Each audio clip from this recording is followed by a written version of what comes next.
up. I was seeing nibble in the projects, mad at myself when I put it to the side. Sheet 'em up. Mama had to cater for the coupe that we rode after school on the way to pot pies. Beat 'em up and niggas wanna play. Welcome back, everyone, to episode 2 of the TM Pod. We appreciate everybody who tuned in, whether it was watching or listening to the first episode we did. We appreciate that. We appreciate the positive feedback as well. This episode, we're going to be talking a little bit about mental health, specifically anxiety and certain coping mechanisms, how both Mikey and I deal with them. And yeah, we're going to see where this goes, and hopefully you guys enjoy. So, Mikey, why don't you start us off Cool. with kind of just, I guess, explaining how you were introduced to mental health, whether that was an experience or whatever it was. Yeah, take us into that. Right. So my experience was a little interesting. I was out on a work trip in Los Angeles, and we were going from Los Angeles all the way up to Sacramento. And that was my first experience right when I got to LA of like a panic attack. My anxiety specifically is very physical. So like my heart rate starts going up. And then I just for a side note too, like I've tracked it with like an Apple Watch. And when I am having a panic attack, it like doubles. So that's pretty interesting. And then my hands get really sweaty. That's like the first time when my hands start sweating, I'm like, oh great. And since my heart rate doubles, I start sweating a lot. I start like getting really jittery. I basically just kind of like freak out, and I'm sure a lot of people can relate to that. So, not to interrupt you, but so the first time you experienced this sensation of that feeling that you described as anxiety, did you know that this was anxiety the first time you experienced it, or was it like, wow, like what is this? Like what's going on right now? It was definitely confusing at first. I'm sure in the moment I was like, okay, I'm freaking out. This is probably what anxiety feels like. But I remember we were on the road in the middle of nowhere. We stopped at a gas station, and I was in like this dark bathroom, dude. Like everyone's getting food and stuff. It's like 3 a.m. and I'm like in the bathroom, like freaking out, and I don't know why. I remember I had to like call my mom, and I was just like, hey mom, like I don't know what's going on. I'm freaking out right now. Like I feel like I'm gonna pass out. I feel like I'm gonna throw up, yada yada yada. And yeah, that was my first experience with it. And then that became a whole journey within itself. When was your first time experiencing anxiety or panic? Yeah, so mine was a little bit different. I was very sheltered to the idea of like anxiety and almost even depression. I wasn't really like, I kind of had heard of them before, but I didn't really know what exactly it was or how it felt.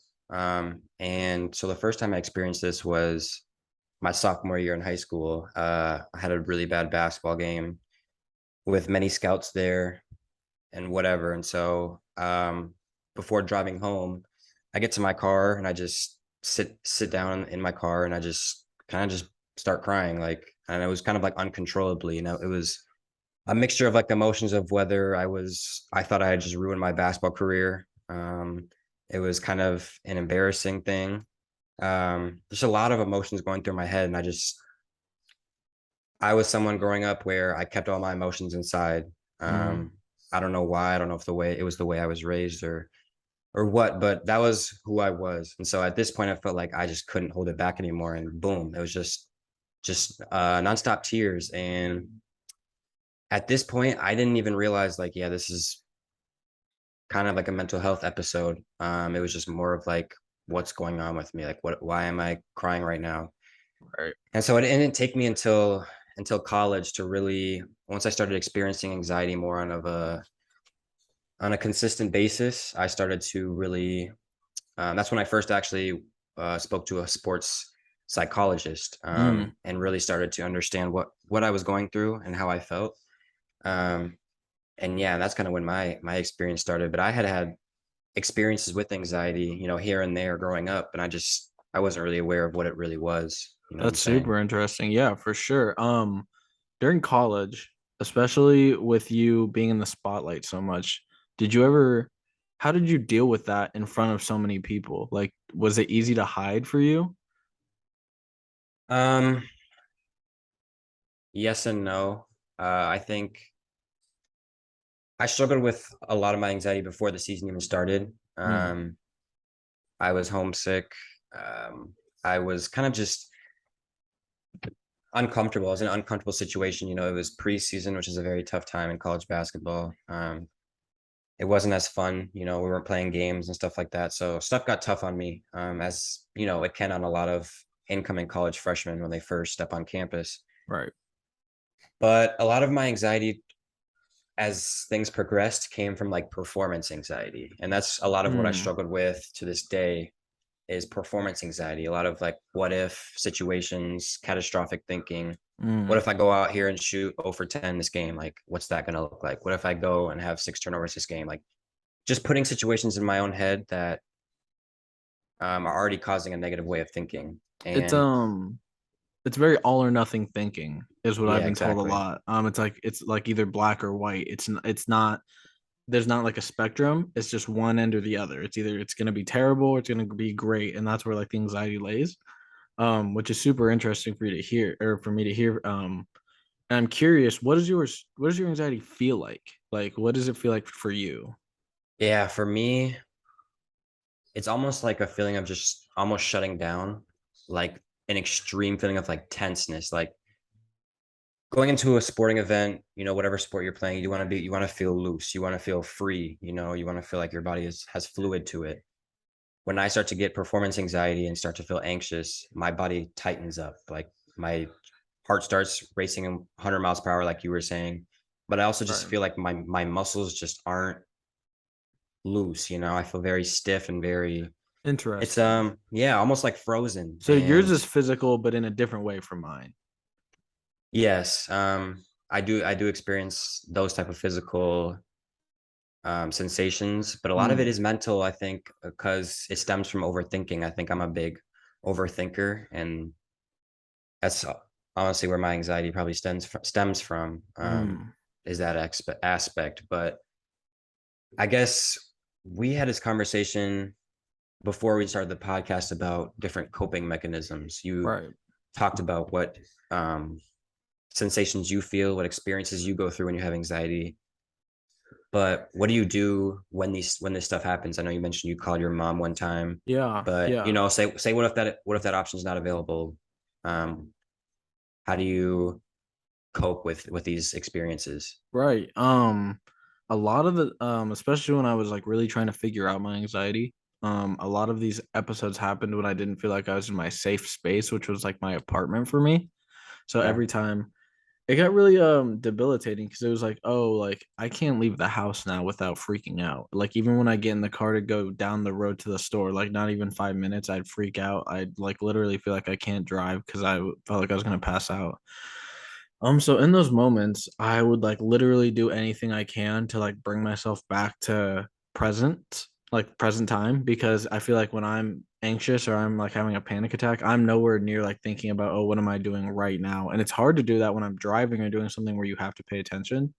So like what I started doing is I'd always keep anytime I left the house, no matter if it was for 5 minutes, 10 minutes, I'd always have cold water on me. And even if I wasn't drinking it, like I would take it and I would just hold it in my hands and like kind of just like feel the bottle and feel the cold water in my hands. And yeah, that was like a grounding technique for me to just like bring me back. And like it got pretty bad at one point. I was driving home from work and it just like happened on the highway.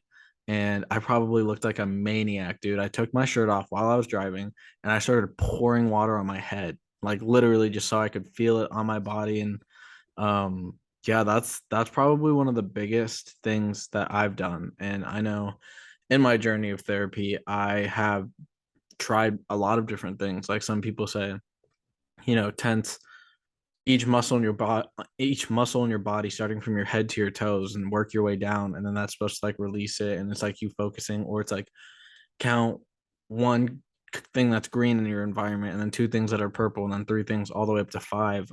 So there's a bunch of different techniques.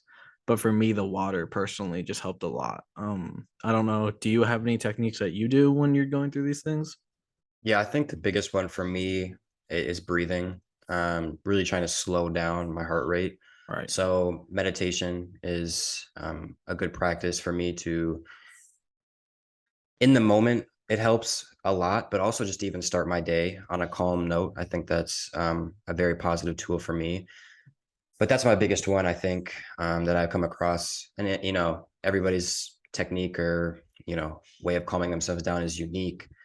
I wanted to go into another topic, and this kind of relates to like the compassion aspect because anxiety is becoming a lot more common these days. I think, especially with where we're at as a society, with social media, etc. There's just a lot of things that provoke anxiety these days, and there's a large community of people that experience anxiety, but there's also a large community that doesn't, especially maybe not on the same level. So, how do you feel about like some people not being able to relate to people that do experience anxiety? Because I think a big part of compassion is relating to the other person. And Right. so what do you think about that area of, kind of trying to understand how people are feeling without actually having experienced it yourself?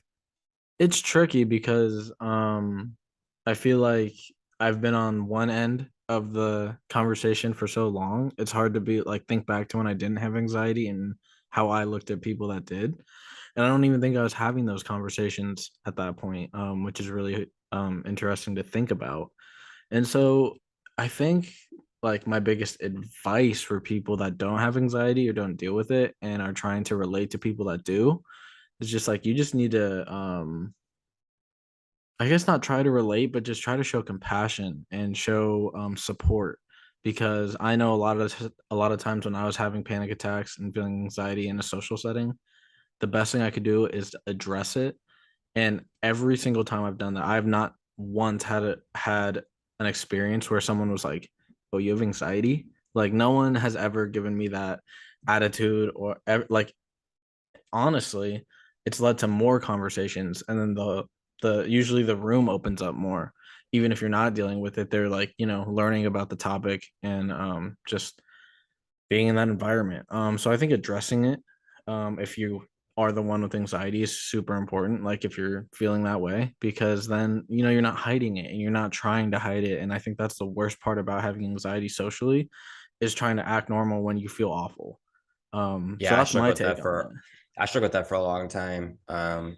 Especially when I got to the NBA and I started to experience these feelings, it was I was in a situation where I was just pretending that I wasn't going through anything because I didn't feel like anybody around me would have that compassion. I see people around me not have this same anxiousness for a basketball game or Mm, for whatever it is, and that kind of put me in the state of, okay, well, if they don't experience it, they're kind of going to look at me like, why are you experiencing it? And that was really the opposite when I really started to talk about what was going on with people, not even just in the basketball environment, but just friendships, family. It was a lot of support and not a lot of questioning. You know what I'm saying? I think that can be an easy habit to fall into when you don't experience the same feelings as like, okay, well, like, why are you feeling that way? Or how did you get to this point? Like that doesn't really matter. I think the biggest thing is right. just showing that support, wherever they're at in how they're feeling at this time when they bring it up to you or you come around them. I think that's the biggest thing, like you touched on. I completely agree with what you're saying. And to touch on kind of like your profession, the work environment you were put in, especially as a rookie, you're coming in 20-year-old, you're young around a bunch of grown adults. Do you feel like there's a like what is the reason that there's a lack of relatability in that profession or there's like in that environment? Why do you think people feel like they can't express themselves in that way? Or why do you think there's like almost an ego in the locker room? Well, there's a lot of reasons. Well, first off, you have guys that are making upwards of 20, 30, 40, even $50 million a year. So it's not uncommon that egos develop when making that kind of serious money. I think another aspect is just age difference. In Mm, college, you have the age range of most likely 18 to about 23. High school, it's what, 14 to 18, around there. right. NBA, you have 18 to 38. There's guys that are, you know what I'm saying, where you have a rookie who just came out of college going to psychology 1 introduction. And then you have a guy who's 34 who has 4 kids, a wife who's making $17 million a year. It's like it's a very wide gap. And There's a so bunch of different stages of life within the yeah, NBA. yep. And I think there is a lot of ways to connect on a basketball court, as far as competitiveness, just having the same goal, but that's not always the case. I think I felt a larger sense of camaraderie within my team, um, in college rather than the NBA, which is okay. But that dynamic, of different age groups and different walks of life and where they are in life, it exists, and so it was tough to navigate that. You know what I'm Yeah, saying? without naming any names, was there anyone on your team that you did feel like you could, open up to or even remotely come close to saying what you were going through to them? Or did it feel very shut off? Yes, I think I can think of a few guys where if I actually sat down and was like, you know what, like this is what I'm going through. Do you have any advice for me? They would have sat down and listened with no judgment. Hmm, And I think actually a majority of guys are like that. Whether they present themselves or project themselves as open in that way, you know, maybe not. right, But I do think a lot of people, even in general, have a soft spot, a compassionate spot if you right. do open up to them. So yeah, but however, I think I was in a place where I was very conscious of opening up to those type of people, to Hmm, honestly anyone at that point. I thought I was just kind of being soft, like being that rookie. If I were to go to one of these guys and be like, you know what, I'm experiencing this anxiety and it's killing me, man. Like what do you think I should do? Like what can I do? Are you here to talk? Like, I think there would have been several people that would have been open to having that discussion. So do you think for rookies coming into the league this year or, in the future, would you say what's the best advice if they are feeling, anxiety and stuff coming in? Because I mean, that jump from college to the league is huge. What's your best advice for them? Would you say talk to your teammates, like find a psychologist, a counselor? What do you think? Well, personally, I think every incoming rookie should have to meet with a therapist on Mm, occasion. I think there should be some type of way to mentally help rookies that are coming in, whether they struggle with it or not. And it doesn't have to be a once a week type thing. It could be a once a month thing, and mm, you can schedule it more frequently if you need it. But I think they should have a couple of sessions with a therapist to, even if you're in a good spot. I kind of just mentioned that, but you believe the same. You've mentioned this to me, that how good therapy is no matter what situation or how you're feeling in life. right. It's a positive thing for you. And I think the difficulty of environments, the difficulty of growing up fast, et cetera, et cetera, et cetera, for an Hmm. NBA rookie, there's going to be mental challenges. And I think a lot of rookies, whether they show this or not, experience it. And so I think that's one thing. And then another thing is just to not be afraid to open up. That was something that I was doing. I shouldn't have, but I can't really rewind to that time Right. and open up to a teammate at that now. But yeah, I think those are the two biggest things.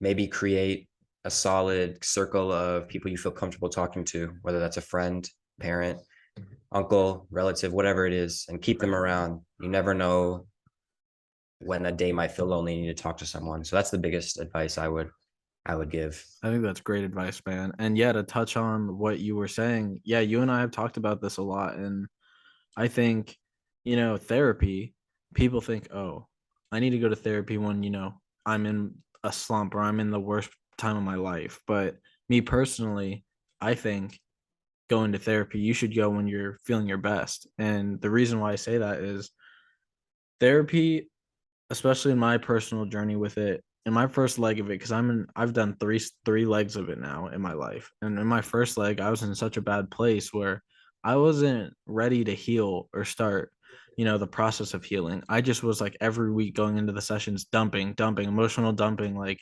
just getting everything out that I needed to get out. But I wasn't ready to, take anything in. But now skip to the third leg, and this is where the retrospect aspect of things where you can look back this is the greatest part of it, and you can see how your journey has evolved.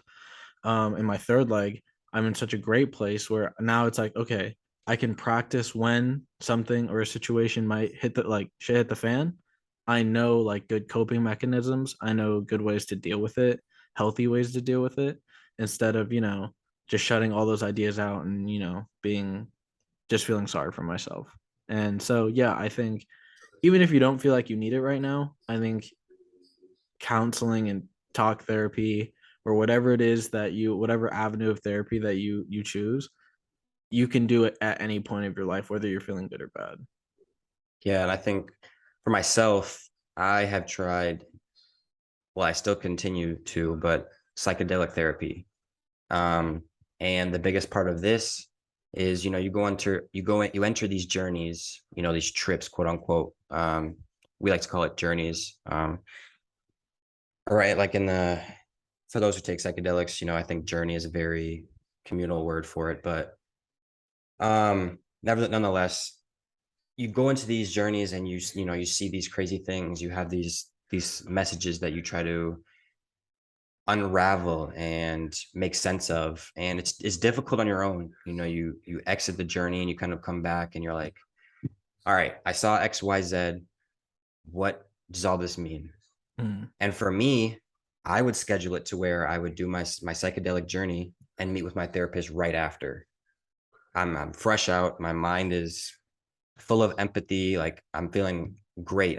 And so now this conversation with my therapist helps me unpack and make sense of everything I just experienced. And so that's something where I was like, wow, because I've tried psychedelics without, going through the therapy aspect, and it's not the same. You might have experienced some things and see the same stuff, but you're not as well able to make the progress that you need to, and get what you need to get out of it. Yeah, and I think having that professional, third party,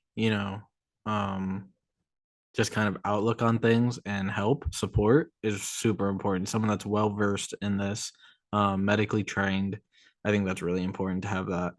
It can be, I want to mention though, it can be difficult, with therapists. You might meet one or two therapists and you don't gel with them, you don't vibe with them, and you might want to think, what, this therapy shit is dead. Like, it's not going to help me. No one's going to understand me. But I would just say keep trying, man. Like, I went through one or two where I didn't vibe with them. I was like, all right, it's hopeless. Like, I'm doomed. But then I met one that I really connected with, and it made all the difference. So I yeah, can I think that's a big relate. thing. I can relate on that so much.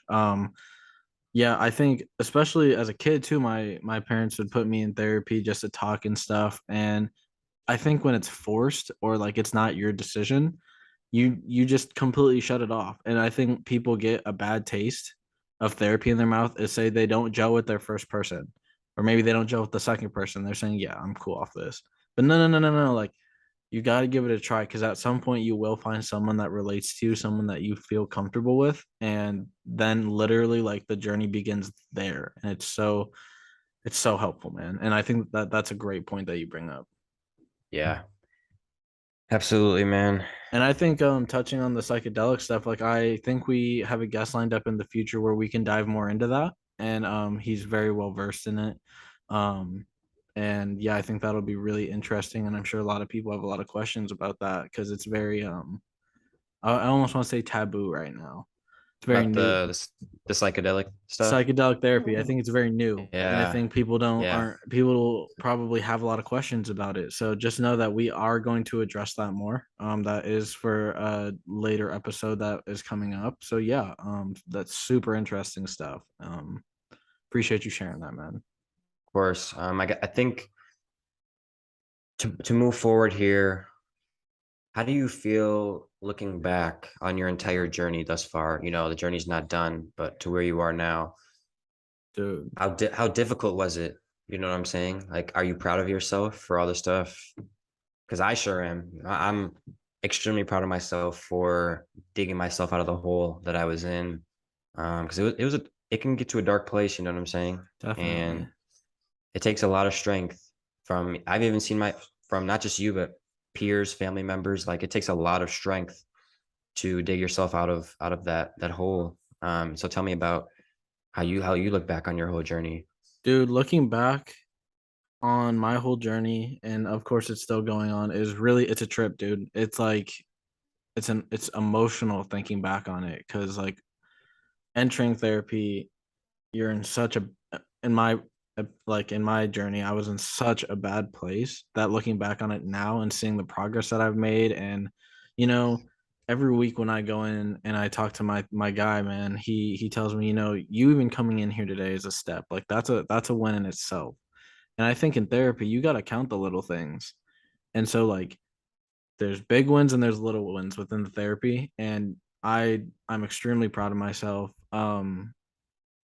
Which is hard to say. Like it's kind of, I don't know. It's a little uncomfortable to like think back on all the hard stuff that you have to unpack, and all, how open you have to be with some people. But yeah, I am so happy with my journey. I'm so thankful that I've had the resources and found the right people for it, and I'm glad that I can share it with people now. It's been great, man. And yeah, you said that you're really proud of yourself. Anything else you want to touch on with your journey? Yeah, I mean, I think, and I heard these words from another close friend, is that they just told me that they were proud of me because it takes a lot, kind of just reiterating, it takes a lot of strength and due diligence. You can't just do 1 or 2 weeks or 1 or 2 days of mental health work and think that things are just going to flip for you. Right. It has to be consistency. And yeah, so that's why I'm very proud of myself. I think a lot of the people around me didn't know the significance of the spot I was in, as far as how much I was struggling on a day-to-day basis, how confused I was with what I wanted to do with my life, with where my life had come to, how I got here, why I'm struggling. Um, and so I think me being self-aware of how much I was struggling, it makes me all the more proud of myself that, I've gotten out of that place. That's Um, amazing, man. so yeah, No, yeah. that's And amazing to hear. I think anybody, whether it wasn't even as severe as mine or yours, or you could just have been struggling with anxiety for taking tests or whatever. And, the one time where you do something and it causes you not to maybe struggle with tests as much anymore, you should be proud of yourself. Any progress I with your agree. mental health in life, you should be proud of yourself. I think within, and you saying, whether it's struggling taking a test or, whatever you're doing, I think it's really easy to fall into the comparison game with anxiety and mental health and be like, hey, oh, he's 100%. struggling with it with this situation. Why am I dealing with it? Like, why does that matter to, like, why am I freaking out about this? And falling into that game is just a trap, man, because everyone deals with it differently. Everyone feels differently about it. Like, I don't, it's so unhealthy to compare your mental health with someone else's, because it's just, then you start downplaying yours and feeling like yours isn't important. And I just think that's super unhealthy. So if you start feeling that way, it's okay. It's natural, but understand that you're feeling that way, address it, and then pull yourself back out. 100%. And I think that was something that I struggled with, and I feel like I've seen certain people around me struggle with it. As I've kind of opened up about my struggles with mental health, I've seen numerous people on Instagram, DM me or whatever, try to communicate with me that, they've been struggling as well. And it's very eye-opening to the amount of people that struggle, that don't feel like maybe that they are, I don't want to say worthy of struggling, but in a position to struggle or to feel, because from the thing that I struggled with, especially my rookie year, was feeling that I had no place to feel anxious, no place to be depressed. With the position I was in, I was young, I was in the NBA, I Right. was making a lot of money. Like, it was very easy for me to look at myself and say, what are you really struggling for, when you Mm, have another person down the street that isn't as what's the word I'm looking for, like like, fortunate, yeah. gifted, whatever the right word for it is. But yeah, that was a big thing that I struggled with. And like you said, the comparison game, it's not a good thing to get into, because it's not something where it should be compared, At it's not. all. Different things make certain people react a different way. Right. And that's really what it comes down to. I remember in your rookie season when you were going through everything, just seeing like tweets and stuff and how people really could not relate to it, and they'd say like, "Oh, like how can he, skip games, do whatever, like how can he not talk about this or address this when he's, making XYZ, or like he's in the NBA." And I don't know, because I feel like maybe it was the same situation in college, but I feel like maybe even on the high school level, people would be way more compassionate if you were going through something then than on the NBA, and things really flip overnight like that. Like people go from thinking, "Oh, like I feel sorry for this person," to, "Oh, he has this and this. Oh, I don't feel sorry Mhm. for him. Why does he feel this way?" And I just think it's a toxic environment. I think that's super unfair. I guess I can kind of see where they're coming from, or like why they think that way, but they shouldn't. And yeah. That's something that I wish, looking back, we're talking about retrospect and looking back at our journey. That's something that I really regret, is falling into that trap. I Mm, think I started to struggle very early on in my career with Dallas, and I spent months, you know, fighting it, fighting that urge of like, you shouldn't be struggling right now, Tyrell. Like no one is gonna feel sorry for you. And that just made me fall deeper and deeper and deeper into it. And it took me longer and longer and longer to heal. mm. So looking back on it, that's something that I wish I would have done differently, was not fall into that trap. Because it did harm to me in the long run. That totally makes sense, man. It's a hard position to be in when you're, playing at the highest level. You're in the Yeah. spotlight constantly, and Hmm. I think that that's for anyone at the professional level in any job line. I think that pressure and that feeling of, oh, why am I feeling this way? I should feel so lucky and grateful, and you can feel that way and still feel anxious, depressed, whatever it is. Exactly. And Um, the thing about it is, the root of my struggles wasn't had nothing to do with the position I was in. You know what I'm saying? A lot of the things that I struggled with and still struggle with stem back to certain events, behavior patterns that I mm, learned when I was young, very young, like a youth. So it's hard to look at someone and say, you can't struggle with this because you have you have this, and this, even though the root of your problems and the cause of them are from when way before you had any of that. You know what I'm right. saying? So that's kind of how I came around and eased up on myself in the journey of my mental health. Super interesting, man. That's Very. crazy. To kind of segue into something, I have a question for you. In your journey, has there been a piece of media or like a book that has helped you or like spoken to you at all? That's like kind of helped you or like eased the anxiety or the depression, whatever it is. Yes, I think a big one for anxiety is The Untethered Soul. I don't know if it's The Untethered Soul or Untethered Soul, one of the two.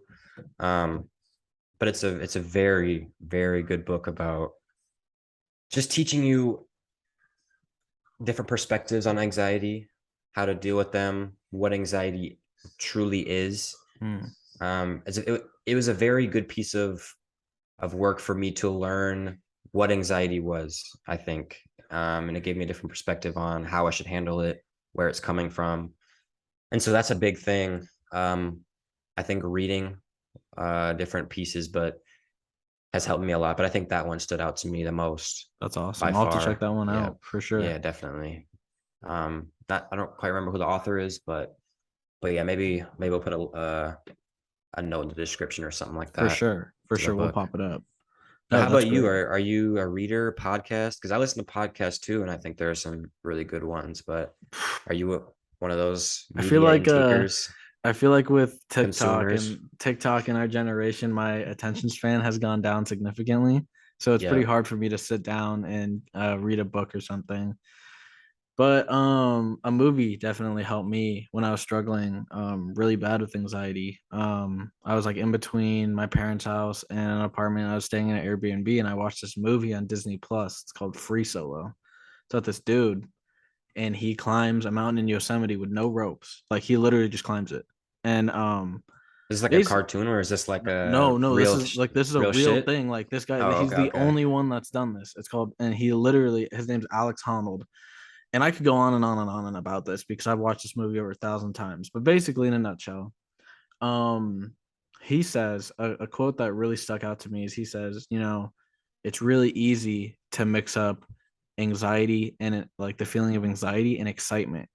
They're like right on the same line, and it's really easy to mix that up. So, when I have something that I'm excited about, even this podcast, man, like before I get it, like I start feeling my hands start sweating a little bit and like my heart rate goes up and I'm like, wait. And I address it. Am I nervous or am I excited?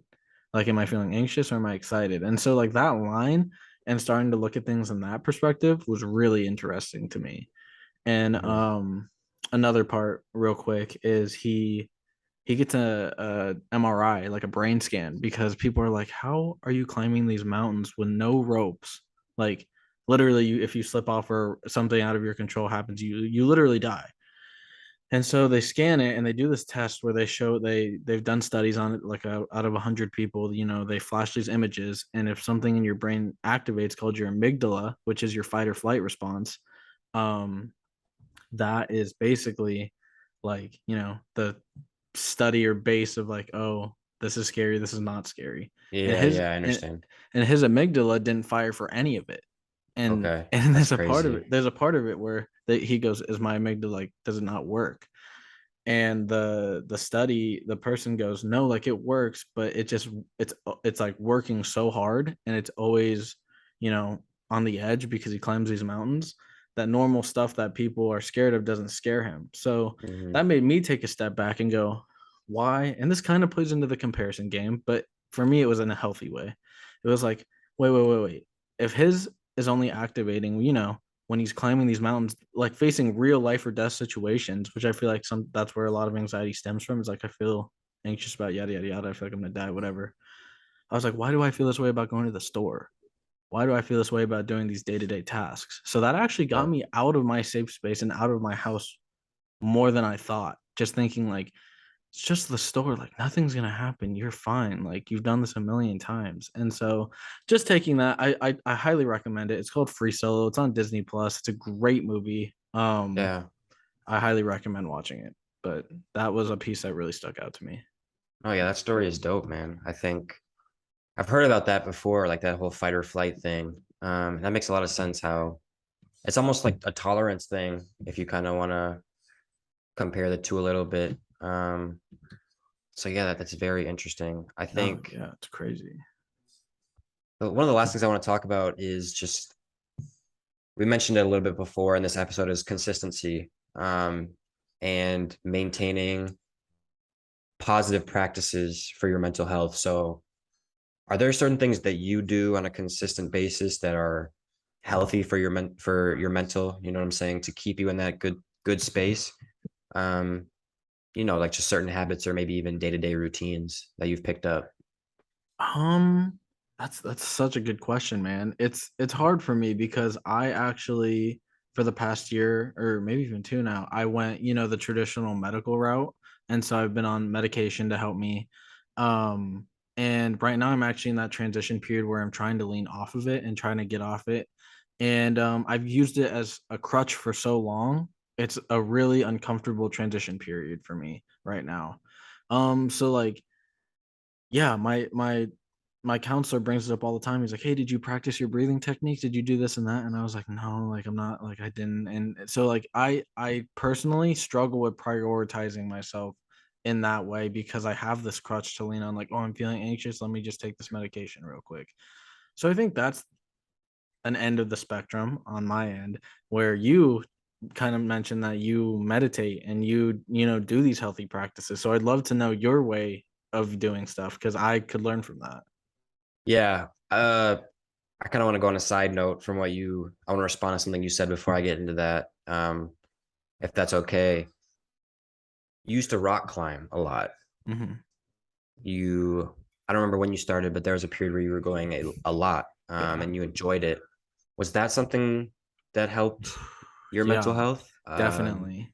distract you from it and stuff like that? Getting Definitely. exercise, Being that type of thing? like I'm gonna be honest, man, basketball, I think you've seen I'll go into, a gym and I'll just shoot around for hours because I just love it, man. And that's super therapeutic for me.